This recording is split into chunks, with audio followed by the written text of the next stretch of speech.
Welcome to Sundari Party Samayal. Happy Krishna Jayanti.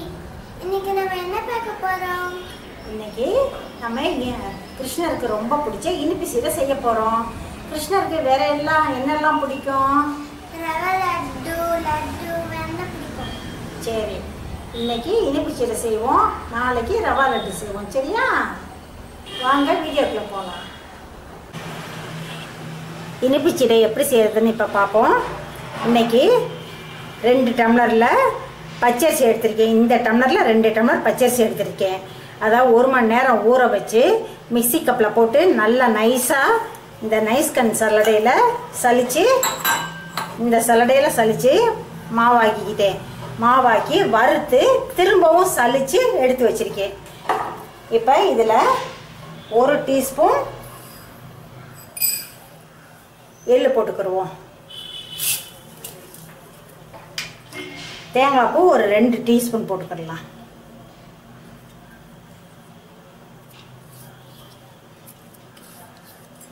ஒரு pinch உப்பு போட்டுக்கிறேன், தூள் உப்பு. இப்போ எல்லாத்தையும் இதை கலந்து வச்சுக்கிடுவோம். இப்போ இதில் நான் அரிசி அளவு 2 டம்ளர்னு சொன்னேன்ல, அதுக்கு 1.5 டம்ளர் பொடிச்ச வெல்லம் எடுத்து வச்சிருக்கேன். இதை பாகெல்லாம் எடுக்கக்கூடாது, சும்மா கொஞ்சம் தண்ணி ஊற்றி கரைச்சி இப்போ எடுத்துக்கிடுவோம். இதில் போடுறேன், வெல்லத்தை இதில் போடுறேன். கொஞ்சமாக தண்ணி ஊற்றுறேன். இப்போ ஸ்டவ் ஆன் பண்ணிக்கிறேன். வெல்லம் கரையணும். வெல்லம் கரைஞ்சா போதும், பாகுபதெல்லாம் இல்லை.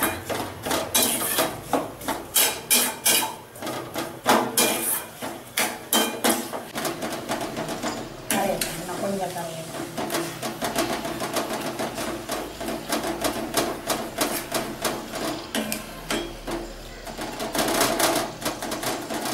இப்போ நல்லா கரைஞ்சிருச்சு. பாகு இல்லை, அந்த தண்ணியில் வெல்லம் நல்லா கரைஞ்சிருச்சு. 1 நிமிஷம் அப்படியே விட்டுட்டு இதை வடிகட்டிக்கிடுவோம்.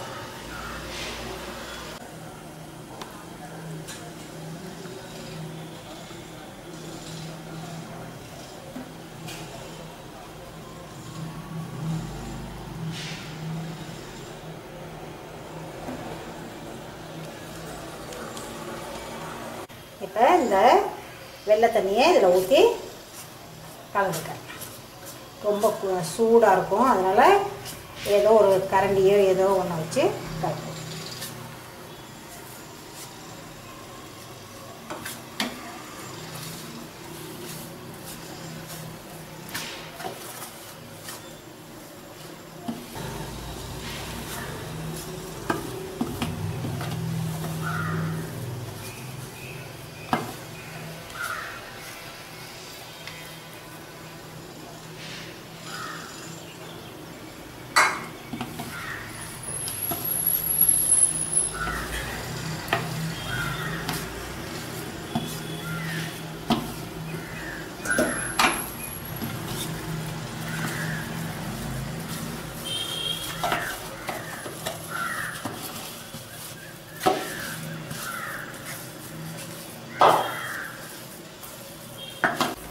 இதை இப்போ நல்லா பிணைஞ்சிட்டு நான் எடுத்த வெல்லத்தில் இந்த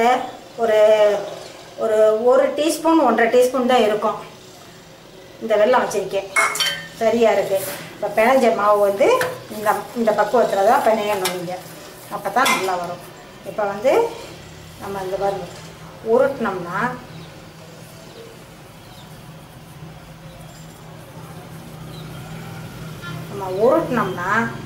உருட்டி இப்படி வச்சிடுறோமா, நல்லா உருண்டையாகவே அப்படியே இருக்கணும். இலக்கம் கொடுத்து அப்படியே ஒரு மாதிரி தட்டில் உட்காரக்கூடாது, அந்த மாதிரி இருக்கணும் மாவு. ஆனால் கொஞ்சம் இப்போ தான் நான் சேர்த்துருக்கேன், கொஞ்சம் நேரம் ஆகுமே, இன்னும் நல்லா வந்துடும் உங்களுக்கு. இந்த பசீடையை கொஞ்சம் உருட்டி இருக்கேன், நீ வறுத்துக்கிடுவோம். ஸ்டவ் ஆன் பண்ணிக்கிறேன். சட்டி நல்லா காஞ்சிருச்சு.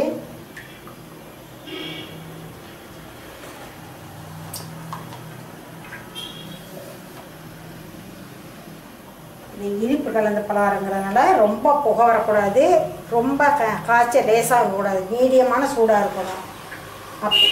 அப்படி தான் வறுக்கணும். இந்த சீடையை லேசாக காயட்டும். எண்ணெய் இப்போ ஓரளவு காஞ்சது மாதிரி இருக்குது, போட்டு பார்ப்போம். நல்லாவே காஞ்சிருக்கு. இந்த சூடு இருந்தால் போதும். இப்போ போடுறேன்.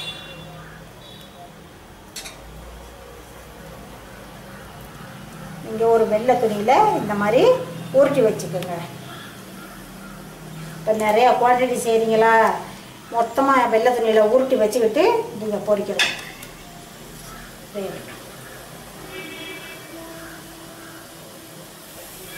கேஸை வந்து ரொம்ப சிம்லேயும் வைக்காமல் ஃபுல்லுலேயும் வைக்காமல் மீடியம் ஃப்ளேமில் வச்சு வறுக்கணும். இதை அதே மாதிரி அடிக்கடி கரண்டியை போட்டு கிளறக்கூடாது.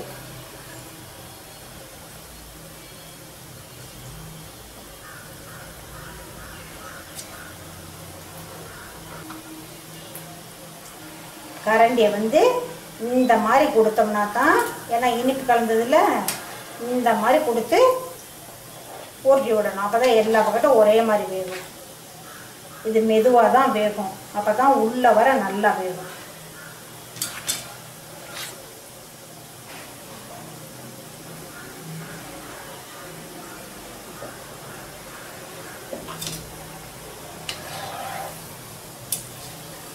நம்ம வந்து பயப்படவே தேவையில்லை. எந்த ஒரு பலகாரம் செய்கிறோமா பயப்படவே தேவையில்லை. இதெல்லாம் ரொம்ப ஈஸியான பலகாரம். 2 டம்ளர் அரிசியை வந்து ஊற போட்டு 1 மணி நேரம் ஊற போடுங்க. நல்லா அதை கொஞ்சம் ஃபேன் காற்றுல உணர விட்டு மிக்ஸி கப்பில் போட்டு ஸ்டார்டர்ஸ் எல்லாம் அப்படி இப்போ பிகினர்ஸ் எல்லாம் அந்த மாதிரி சின்ன பிள்ளைங்கள்லாம் இப்போ புதுசாக கல்யாணம் பண்ணவங்கெல்லாம் சாமி கும்பிடணும்னு நினைக்கிறீங்களா, சும்மா ஈவினிங்கில் ஸ்நாக்ஸாகவே சாப்பிடணும்னு நினைக்கிறீங்களா, ஒரு 1 டம்ளர் அரிசியை போட்டு பாருங்கள். 1 மணி நேரம் ஊற வைங்க. மிக்ஸி கப்பில் போட்டு நல்லா நைஸ் கன் சலடையில் சலிச்சிட்டு வறுத்துருங்க. வறுத்துட்டு திருப்பி ஒரு சலிச்சிருங்க, கட்டியெல்லாம் இல்லாமல் சலிச்சிட்டு 1 டம்ளர்னா ஒரு அரை டம்ளருக்கு கொஞ்சம் குறைவாக நீங்கள் எடுத்தீங்கன்னா போதும். சர்க்கரை, நாட்டு சர்க்கரை போடலாம், கருப்பட்டி போடலாம், வெல்லம் போடலாம், நம்மளோட சௌகரியம் தான் எதாக இருந்தாலும். இது வந்து வெடிச்சிரும்னு எல்லாரும் இதில் மனசில் ஒரு பயம் இருந்துக்கிட்டே இருக்கு. இது வந்து அதுக்கு சான்ஸே இல்லைங்க. இதை கண்ணை மூடி இது தாராளமாக செய்யலாம். வேக வைக்கிறது தான் நிதானமான தீரை நம்ம வேக வைக்கணும். பாகும் எடுக்க தேவையில்லை. சும்மா தண்ணியை ஊற்றி வெள்ளத்தை கரைச்சிக்கிட்டு அதில் நம்மளோட இஷ்டம் தான். கருப்பு எள் போடலாம், வெள்ளை எள் போடலாம், தேங்காய் பூ. இதில் வந்து பாசி பருப்பு இருக்குல்ல, அதை கூட சேர்க்குறவங்க உண்டு.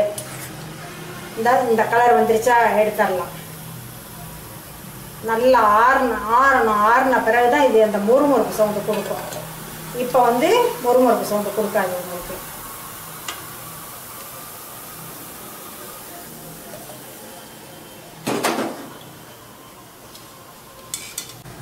இந்த பாருங்க, நல்லா வலுவலுன்னு உருட்டியிருக்கேன் உருண்டையை. நம்ம வெள்ளை துணியில் போடவும் அந்த எக்ஸ்ட்ரா மாய்ஸ்சர் இதில் இருக்கும்ல, ஈரப்பதம் இருக்கும்ல, அதை அந்த துணியில் ஒட்டிடுச்சு பாருங்கள். இந்த உருண்டை பாருங்கள், நல்லா உருண்டை எப்படி வலுவலுன்னு ஒட்டியிருக்கேன். இதைத்தான் எண்ணெயில் போட்டு பொரிச்சுக்கிட்டு இருக்கேன். இப்போ பாருங்கள், பொரிச்ச உருண்டையை காமிக்கிறேன் பாருங்கள். நம்மளுக்கு அந்த வலுவலுன்னு நம்ம போட்டு வறுத்தாலும் எண்ணெயில் நம்ம லோ ஃபயரில் தானே வச்சு இது பண்ணுறோம். அப்போ அதே ஆட்டோமேட்டிக்காக இந்த மாதிரி உங்களுக்கு வந்துடும். நம்ம உருட்டின அந்த வலுவலுங்கிற உருண்டை மாதிரியே இருக்காது, இந்த மாதிரி வந்துடும். நீங்கள் தேவையில்லாமல் பயப்படாதீங்க. இப்போ நான் ஒன்று சாப்பிட்டு பார்த்து எவ்வளோ ரோஸ்ட்டாக மொறுன்னு இருக்கிறத நீங்கள் சவுண்டை கேளுங்க.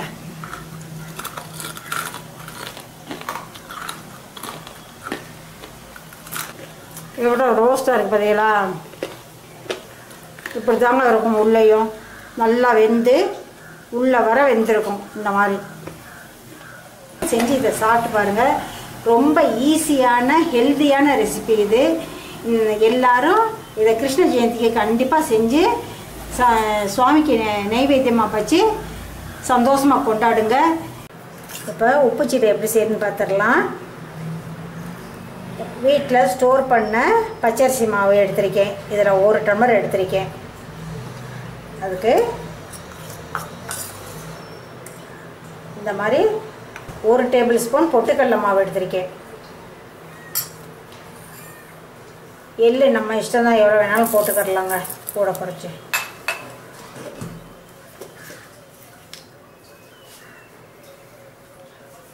உப்பு ஒரு 1/4 ஸ்பூனுக்கு கொஞ்சம் கூட போட்டிருக்கேன், கரெக்டாக இருக்கும். இந்த காஞ்ச எண்ணெயில் 1 ஸ்பூன் இந்த மாவில் போட்டுக்கலாம், நல்லா மொறுமொறுப்பு கிடைக்கும். சூடாக இருக்குல்ல, 1 செகண்ட் இப்படி பண்ணி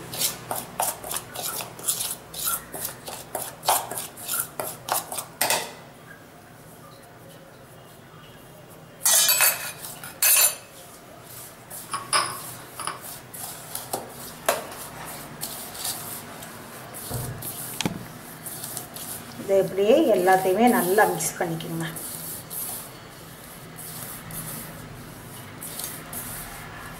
ஸ்டோர் பண்ண மாவாக இருந்தாலும் ஒரு 2 தடவை நல்லா சலிச்சுக்குங்க. பொட்டுக்கடலை மாவை ஒரு 4 தடவையாச்சும் சலிச்சுக்கோங்க. குருணை கொஞ்சம் கூட இருக்கக்கூடாது, அது மட்டும்தான் முக்கியம் இதுக்கு. இதில் ஒவ்வொரு சமயம் ஒவ்வொருத்தர் பட்டர் போடலாம், பட்டர் வேணுன்னா பட்டர் போட்டுக்கலாம், நெய் வேணால் நெய் போட்டுக்கலாம். நான் இன்றைக்கி எண்ணெய் தான் போட்டிருக்கேன்.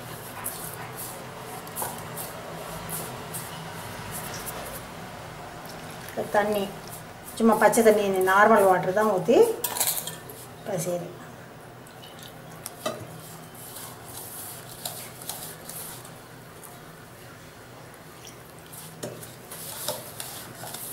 இந்த மாதிரி பிணைஞ்சி வச்சுக்கணுங்க. ரொம்ப கெட்டியாகவும் இருக்கக்கூடாது, ரொம்ப தண்ணியாகவும் போயிடக்கூடாது. இந்த மாதிரி நம்மளுக்கு சாஃப்டாக இருக்கணும். மாவே தொட்டு பக்கையில் சாஃப்டாக தெரியும். இப்போ நம்ம உருட்டுறது உள்ளங்கையில் வச்சு அழுத்தி உருட்டக்கூடாது.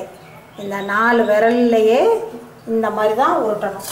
உருட்டுறது ரொம்ப அழுத்தம் கொடுக்காம இந்த மாதிரி உருட்டி வச்சுக்கோங்க. இப்படி உருட்டினோம்னா ரொம்ப அழுத்தம் கொடுக்க மாட்டோம். அப்போ தான் அது உள்ள வர நல்லா வேகும், நல்லா வரும். இந்த மாதிரி எல்லாத்தையுமே நுனி விரல்லையே உருட்டி இந்த மாதிரி வச்சுக்கோங்க எல்லாத்தையும். இப்போ எண்ணெய் நல்லா காய வச்சுட்டேன். எண்ணெய் காஞ்சிருச்சு. இப்போ ஏற்கனவே உருட்டினதை உள்ளே போட்டுடலாம்.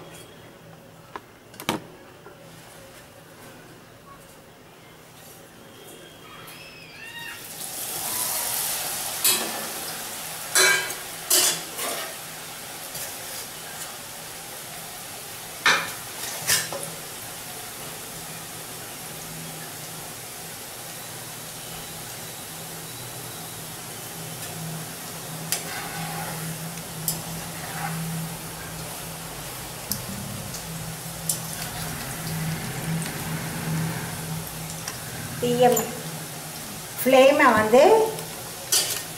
ஒரு மீடியமான ஃப்ளேமாக வச்சுட்டு செய்யுங்க. ரொம்ப சிம்மில் வச்சுக்கிட்டோம்னா சதன்னு வேகும், எண்ணெயை குடிச்சிக்கிட்டு. ஃபுல்லில் வச்சோம்னா உள்ளே வர வேகாது. மீடியமாக வச்சுக்கிட்டு நல்லா அந்த சலசலப்பு அடங்கு வர வேகட்டும். அப்போ தான் நல்லா மொறுன்னு உங்களுக்கு கலரும் நல்லா ஒயிட்டாக கிடைக்கும்.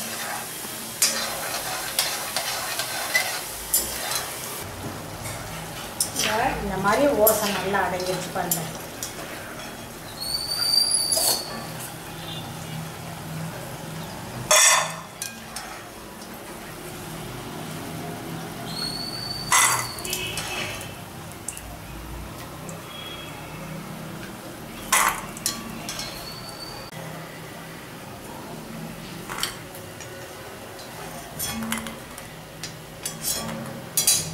கேஸ் ஆஃப் பண்ணிக்கிறேன். பாருங்கள், சூப்பரான உப்பு சீடை ரெடி ஆயிடுச்சு பாருங்கள். பயப்பட தேவையே இல்லை. அதாவது கப்பி இல்லாமல் அந்த குருணைன்னு சொல்லுவோம்ல, அந்த மாதிரி எதுவும் இருக்கக்கூடாது. அப்படி இல்லாமல் இருந்துச்சுன்னா வெடிக்கவே வெடிக்காது. தைரியமாக செய்யலாம். எவ்வளோ மொறுன்னு ரோஸ்டா, எவ்வளோ விலை இருக்காங்க. அருமையான உப்பு சீடை ரெடி ஆயிடுச்சு. நீங்களும் செஞ்சு இதை மாதிரி கிருஷ்ண ஜெயந்தியை கொண்டாடுங்க. இந்த வீடியோ உங்களுக்கு பிடிச்சிருச்சுன்னா சப்ஸ்கிரைப் பண்ணுங்கள், லைக் பண்ணுங்கள், ஷேர் பண்ணுங்கள். தேங்க்யூ.